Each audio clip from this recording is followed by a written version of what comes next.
Welcome to the Robin Robinson Show. How you guys doing today? I hope you guys are doing marvelous. Anyway, you guys, I've been so busy, so busy. I am taking some classes. I am doing my podcast. I am taking some cooking classes. And I am taking some French lessons. I'm telling you, I am so busy, but I'm never too busy to come on to the Robin Robinson Show. Anyway, you guys, I want to share something that happened to me that's marvelous news, and I just want to share with my listeners. And for those of you who are new to the Robin Robinson Show, I want to share this with you. I am a 2-time cancer survivor, and welcome to the Robin Robinson Show. I have so many new listeners, and I just wanted to introduce myself, and so that way you will know my journey. Anyway, you guys, I've been going through it. Let me just tell you, I have been going through it with everything that I'm doing. I have tried to keep myself very busy so I wouldn't think so much. I had to take my PET scan, and that was on Friday. So I had been going through it mentally, talking to myself, trying to talk myself off a cliff, I had been saying, Robin, what are you going to do if this cancer returns for the 3rd time? I said, I don't know. I'm going to have to deal with it. I am not new to this. I am true to this. But at the same time, you guys, I'm trying to talk myself off a cliff, but I'm dying inside because I don't know what the outcome is going to be. Do I prepare myself to go for radiation and chemo again, or do I just say, okay, I got 3 more months to live my great life? Well, let me share this great news with you guys. And I will tell you, I cried, I boo-hooed. I talked myself down. I tried to tell myself it's going to be okay. I prayed and I prayed. I asked God to give me another chance. Please, I said.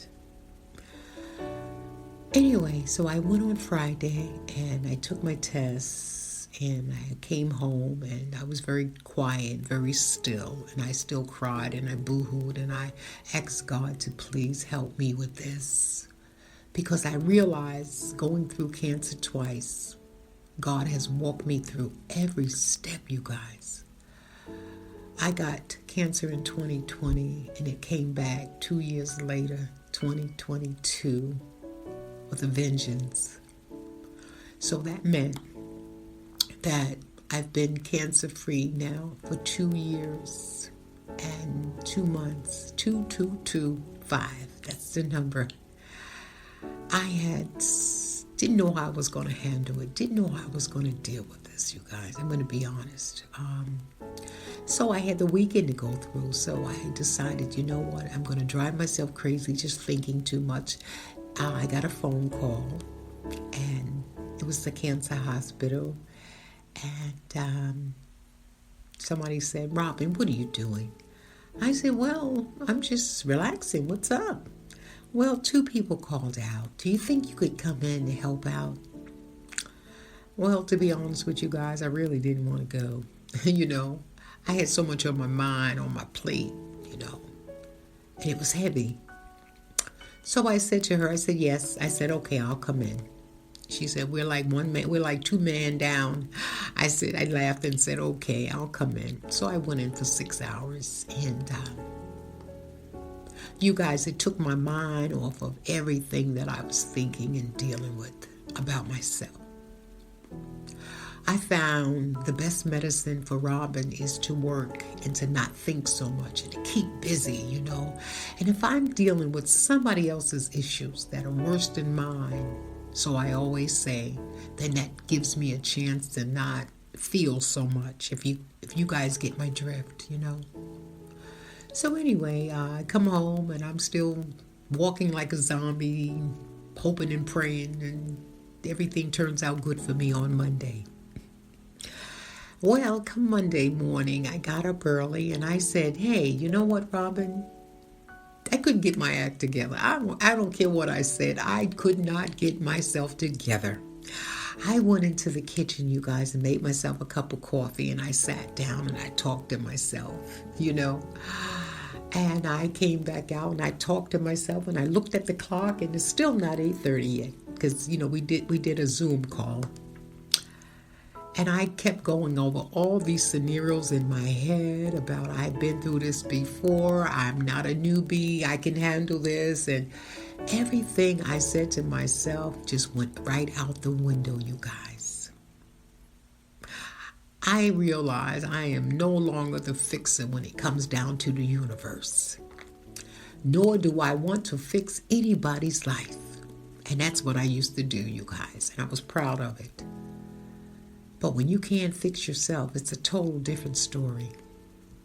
So my phone rang and I had to hold my breath and I wanted to answer the phone and be very, very positive and sure of myself. And anyway, I said, hello.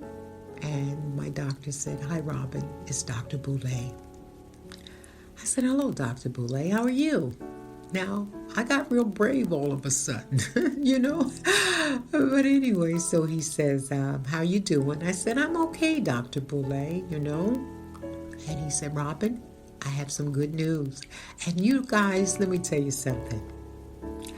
I could tell in his voice that he felt great to be able to share this good news with me. It made him feel wonderful. I was happy, you guys. And he said, your test results came back great. There's no cancer. I said, Dr. Boulay, really? He said, yes. I was in shock. I really was. But being in shock and being happy at the same time, I was going through that. I didn't know which one. Was I happy that he told me that I didn't have cancer? Or was I happy that I don't have to go through chemo and radiation and all that other stuff, So I began to ask him a few questions. I wanted to know if he could take me off this medication that he put me on.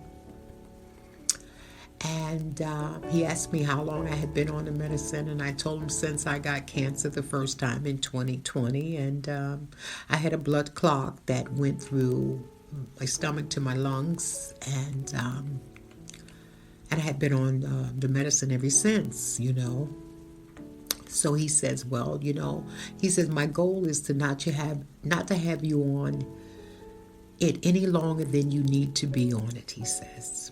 And I said, absolutely.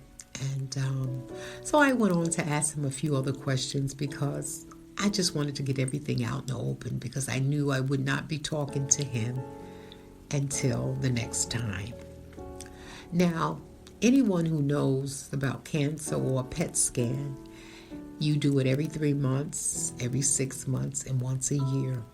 Well, you guys, I had always managed to be at the bottom of the toll pole, meaning every 3 months from 2020 up until 2025. I never went 6 months. I never went a year because it came back. So, Dr. Boulay, sorry you guys, Dr. Boulay had said to me, he said, Robin, he said, the next time, if you go through 3 great PET scans and no cancer, you'll graduate to 6 months. And I'm thinking to myself, oh my God, please let me get to 6 months. And you guys, I got to take a commercial break so you'll know where I'm coming from. I go to the cancer hospital at least 2 times a week now that I'm in school, and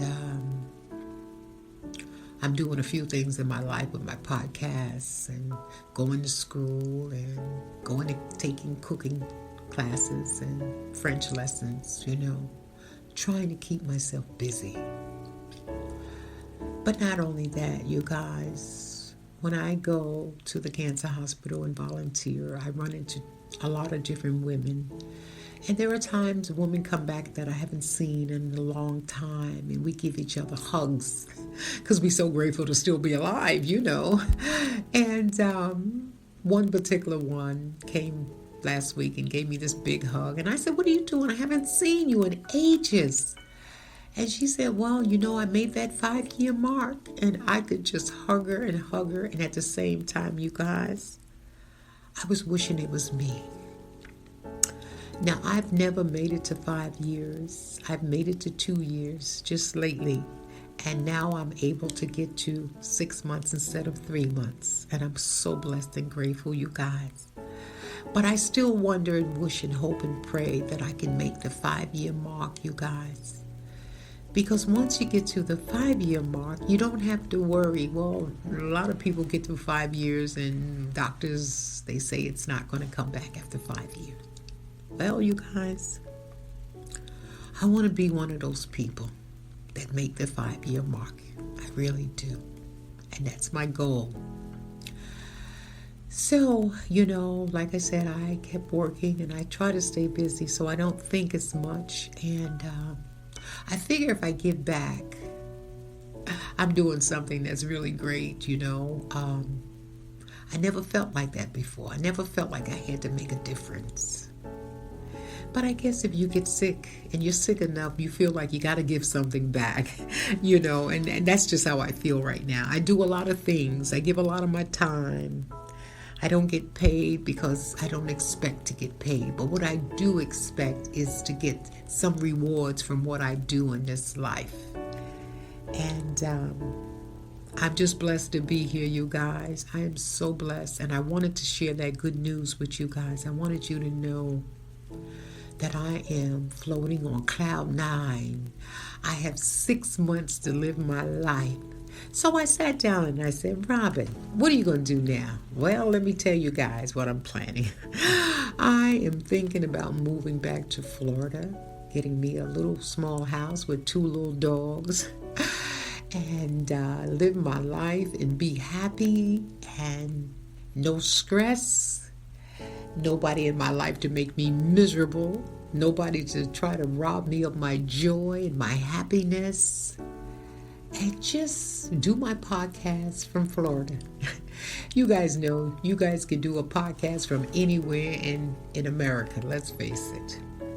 And I'm just looking forward to what life has to offer and what I'm accepting here. And I just wanted to come on today and let you guys know, never ever give up in this life. If you have to fight for whatever you need or want, or your health, please continue to fight. Because I know that cancer came into my life and I didn't even have a history of having cancer in my family. But we live in a world today with people that cancer just creeps up out of nowhere. And it's not easy to deal with, nor is it a walk in the park. I just want to say that to you guys. But it's another thing I want to talk about, getting off that subject, you guys. And thank you for allowing me to share my journeys with you.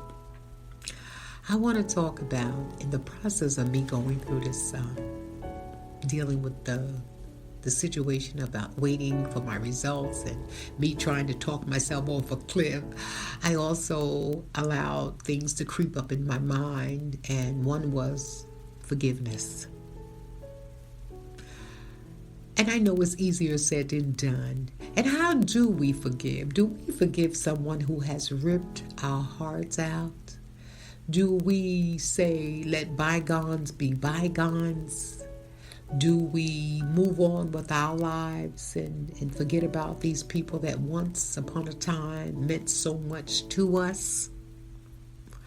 Or do we just forgive and deal with these folks and act like it never happened? Or do we just say the heck with them and just live our lives and don't look back? You know, forgiveness is hard. It's a hard thing to do. And that's what I'm dealing with right now, you guys. You want the truth? I am so transparent. I am dealing with people who have hurt me that were very close to me in my life. And I do not open up my heart too easily to anybody, nor do I get too close to anybody.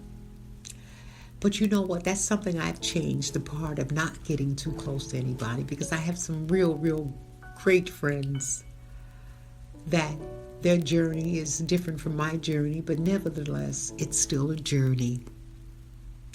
Will I ever trust these people again that has ripped my heart out? Probably not. Would I ever forgive them? I'm still working on it, you guys. I think forgiveness is one of the hardest things to do. I realize I'm human. But I also realize that once you've ripped my heart out, and it's not too many people get that privilege, let me just say, I don't know if I could ever be in your company, especially if I was fair with you and I've never done anything to hurt you, physically or mentally, maybe verbally, because I do believe in speaking my mind. And that sometimes can make people don't want to be bothered with you but then again, let me rewind for a minute. If you don't want to be bothered with someone because they speak their mind, then you might not want to be bothered with them because they're telling the truth. And let's face it, and not everybody is able and willing to listen to the truth. And that's a fact. So right now, my dilemma is how to forgive. And I know there's people out there, my listeners are saying, well, what you have to do is you have to forgive and forget and just move on and just let it go and just, well, yeah, easier said than done, you guys. Let's face it. Don't you think that I wish that I could forgive that easily? And let me just say, there was a time in my life that I did forgive and move on, and guess what happened? What is the old saying? Is the leopard doesn't change its stripes. They went on to do it again. If it wasn't one thing, you guys, it was something else. It was always something. Have you guys ever dealt with people that you could break your back, your face, and try to do the right thing by them, but they always gonna zigzag and they always gonna make you think or make you feel like it was your fault that you did this and they had nothing to do with this, and you just a problem person, and not realizing, not even thinking about they are the real issue here. But no, they won't see that because they're so busy pointing fingers at everybody else, because for them to take a real hard look at themselves, you know what? That would mean that they would have to stop blaming somebody else for their own mistakes and their own faults. So that's what I've been dealing with, you guys, learning how to let go and to forgive. But to me, to let go and to forgive would means I should be able to be in their company. I should be able to be in their presence. I should be able to talk to them. I haven't forgotten yet, and I haven't forgive. So I guess I'm the one with the issue right now, you guys. But guess what? I am so happy. There's nothing that can stop my happiness. There's nothing or no one on this planet can stop me from feeling as wonderful as I do, you guys. I just wanted to come on tonight and just share this with you guys and say thank you so much for listening to the Robin Robinson Show. And for my new listeners, welcome. And I know you guys are busy with families and children and husbands and wives and girlfriends and boyfriends and family members. Thank you for taking the time out of your busy life to just check up on me, or just say, let me see what Robin's up to. Let me see what she's talking about. Thank you so much, you guys. You guys mean the world to me, and you're very important to me.